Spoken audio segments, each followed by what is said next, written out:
এই যে দেখেন হরিণ, দেখো অনেকগুলো তো। দেখেন ওরা কি খাওয়া খাচ্ছে, তাদের খাবার দেওয়া হচ্ছে। এই যে এই ভাইটি খাবার দিচ্ছে, সম্ভবত বেগুন বেগুন কেটে দিচ্ছে। দেখেন কি সুন্দর, অপরূপ সৌন্দর্য। আসলে আল্লাহর সৃষ্টি প্রাণী, দেখতে না কত সুন্দর। মাশাআল্লাহ মাশাআল্লাহ।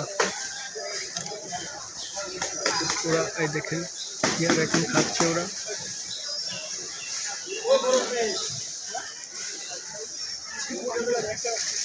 বেগুন বেগুন খাচ্ছে, বেগুন আলু, বেগুন আলু সব কিছু। তারপরে আপনার এই পেয়ারা, তারপরে বড়ই, তাদের প্রাকৃতিক খাবারই খায়। মাটির পর দিচ্ছে তারা। এই যে মাটি খাবার দিল। দেখেন দেখেন পশুপ্রেমী পোলাটা, খুব সুন্দর খুব সুন্দর।